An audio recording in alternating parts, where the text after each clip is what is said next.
বাংলা ভাষায় একটা কথা আছে, সত্য কথার ভাত নেই, তেমনি ভালো কাজেরও যেন নিরাপত্তা নেই। আর সেই বাস্তবতাই যেন ঘটেছে এই ব্যক্তির সঙ্গে। প্রতিদিনের মতোই রাস্তায় চলছিলেন তিনি, চারপাশে ছিল শহরের পরিচিত শব্দ আর স্বাভাবিক গতি। কিন্তু হঠাৎই সবকিছু বদলে যায়। কোনো পূর্বাভাস ছাড়াই মুহূর্তের মধ্যে ছুড়ে দেওয়া হয় এসিড, তীব্র জ্বালায় থেমে যায় তার পথ চলা।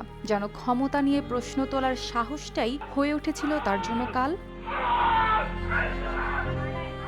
ইন্দোনেশিয়া জাকার্তার ব্যস্ত সড়কে এই হামলার শিকার হন মানবাধিকার কর্মী আন্দ্রি ইউনুস। মোটর বাইকে করে যাচ্ছিলেন, ঠিক তখনই দুজন অজ্ঞাত ব্যক্তি কাছে এসে অ্যাসিড নিক্ষেপ করে পালিয়ে যায়। কয়েক সেকেন্ডের মধ্যে স্বাভাবিক এক বিকেল পরিণত হয় দুঃস্বপ্নে। 13টি মশলার এক দারুণ কম্বিনেশনে তৈরি ইফাত রশিদ বিরিয়ানি মশলা। উৎসব এখন প্রতিদিন। এই হামলার পর এখন একটি চোখের দৃষ্টি হারানোর ঝুঁকিতে আছেন তিনি। কিন্তু এই ঘটনা শুধু একজন মানুষের ওপর আক্রমণ নয়, বরং একটি কণ্ঠকে থামিয়ে দেওয়ার চেষ্টা, এমনটাই মনে করছে মানবাধিকার সংস্থাগুলো। আন্দ্রি ইউনুস কাজ করেন কন্ট্রাসে।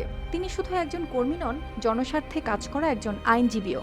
সংবেদনশীল নানা বিষয়ে খোলামেলা কথা বলতেন, অন্যায়ের বিরুদ্ধে দাঁড়াতেন নির্ভয়ে। তার সহকর্মীদের ভাষ্যে বর্তমান পরিস্থিতিতে যেসব বিষয় নিয়ে কথা বলা ঝুঁকিপূর্ণ, ঠিক সেসব জায়গাতেই সক্রিয় ছিলেন তিনি।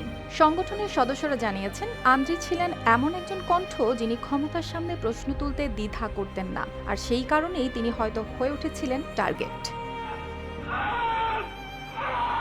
অর্পিতা জাহান, RTV।